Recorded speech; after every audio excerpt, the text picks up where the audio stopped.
And let's start with just a very short meditation just to bring energy in. Okay. So feet on the floor. And just take some breaths in. Some deep breaths. And let go. And just settle into your seat. And just acknowledging the breath.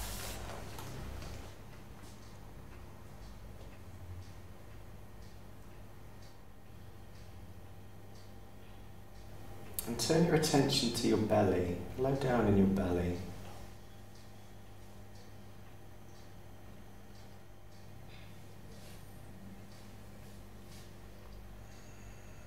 And just breathe from there, and taking your attention to there.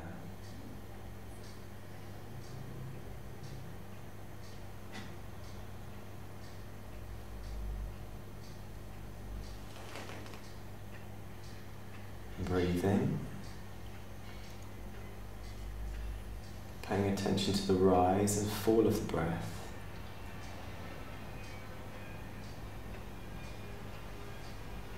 As you hear the sounds around you, can still keep the energy focused on the breath. Being very aware of this energy center by your belly. And keep taking that focus to your belly.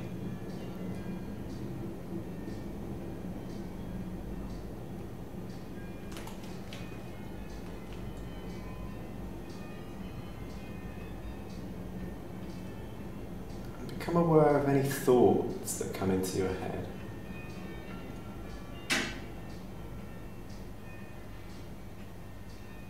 As you're breathing.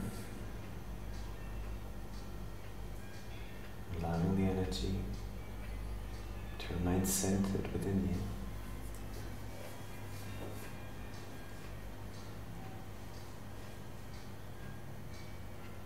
And notice the type of thoughts that prevent any stillness. If you have no thoughts, you are doing very well. But if you have thoughts, just pay attention to them, just for a second, just for a moment, and see what it is that they are trying to get for you.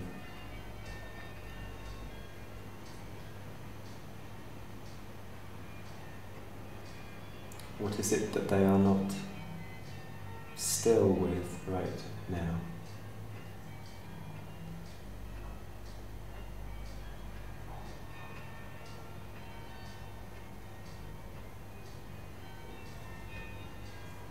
And in that lack of stillness, if there is any, just notice what it is that they are trying to get for you.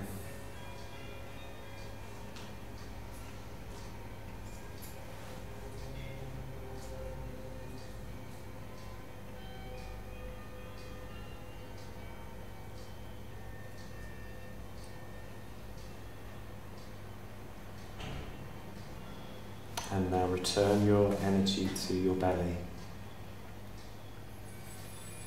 and your breath, and the rise and fall of the breath.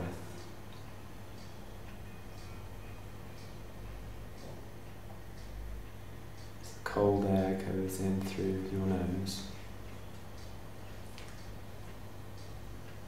and you breathe out through your mouth.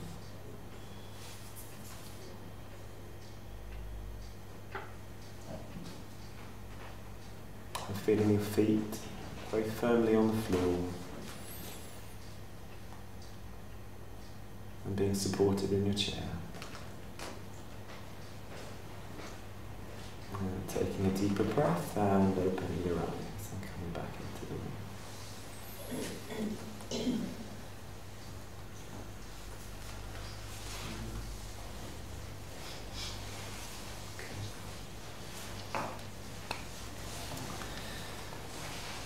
Did anybody notice a lack of beingness lack of beingness, an unstillness. Did anybody have complete stillness? No, so pretty much everybody had some kind of lack of stillness. And that's what I work with. It's the lack of stillness within somebody. And the more that we can work with the unstillness, the more that we can let go of a layer and drop into much more of the present moment. We can drop into the now much more. Many of the spiritual teachings are teaching us this. It's about the present moment and being able to drop into presence. And when someone is suffering from anxiety, from depression, from even poor health, it is very often a lack of stillness within them. So all of the tools that I have studied are pointing to a lack of stillness, where the unstillness is moving towards and what it's trying to get for you. And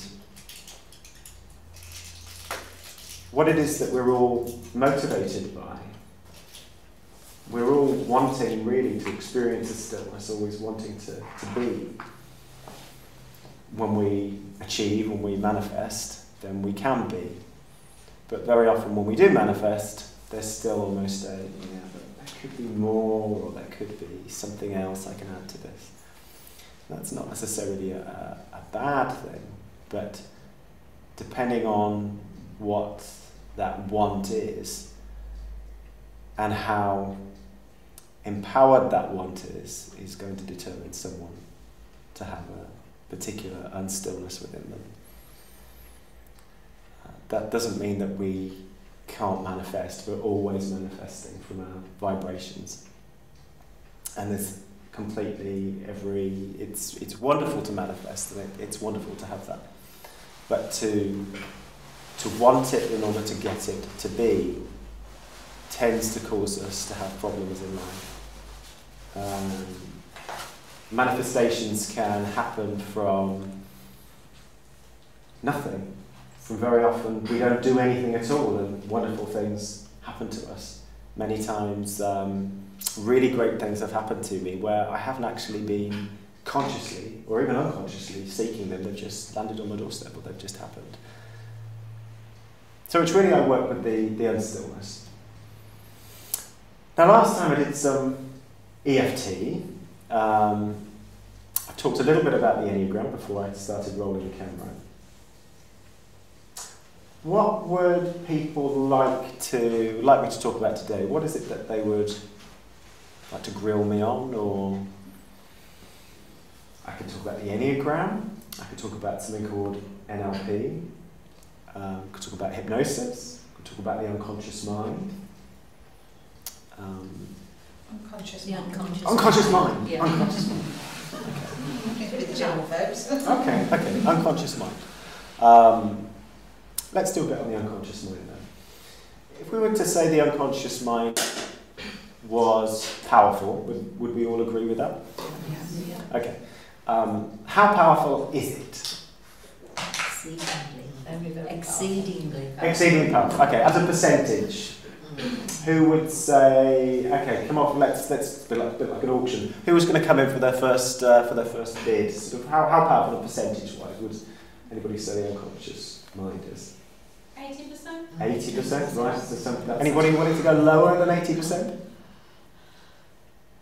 No. Anybody willing to go higher? Yeah. 90. Right? Yeah, well done. 90.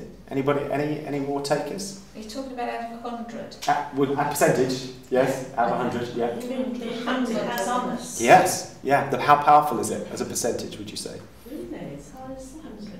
What I'm asking? I'm wondering what people think. 100. 100%. Yeah. Okay. That leaves no room for the conscious mind whatsoever. But okay, that's very bold. Okay, so we've got between 80 and 100. Well, I would say that the experience and knowledge that the studying that I've done, I would say that it's very, very high. We don't actually know. There are various studies that would say that it is 98%. Some would say that it's 95. There would some which would say that it's 99. Some would say, I mean, I'm even up to the possibility that it could be 99.999 and how many nines you want to put in there. And let's do this again. Consciously, how many things can we do a second? Need some brave souls to chip in a number. How many things can you do a second, do you think? Thousands. Thousands? Okay, that's very high. Okay, anybody else? I just thought it would be that high. Okay, so willing to come up with a number? Well, maybe a dozen. A dozen, okay, a dozen, so that's 12. Anybody else? Think about it. How many, if you're consciously doing something, how many things could you actually do a second? Focus on. 4 or 5, okay. Females can. How many men are in the room? Just Steve and myself. Okay.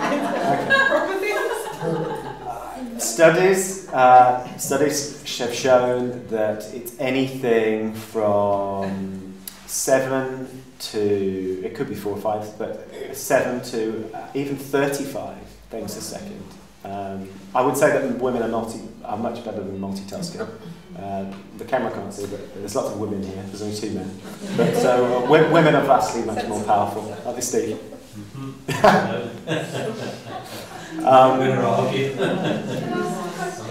When you say things you're doing consciously, I mean, is it things like, would that include things like, that you're breathing, that you're seeing, those sort of things, or is it just an actual action or thought? It's a good question. When I'm lifting my arm like this, and I'm consciously moving it, but there's masses of unconscious processing that goes on in that action. Mm-hmm. When you learn to drive a car, you're consciously learning to drive that car. Mm-hmm. But after a period of time, repetition, mother of all skill, makes it into an unconscious process. Okay, let's do it right now. Let's close our eyes again. I just want you to, in the next 30 seconds, see how many bits of information you can be aware of, which is consciousness on some level.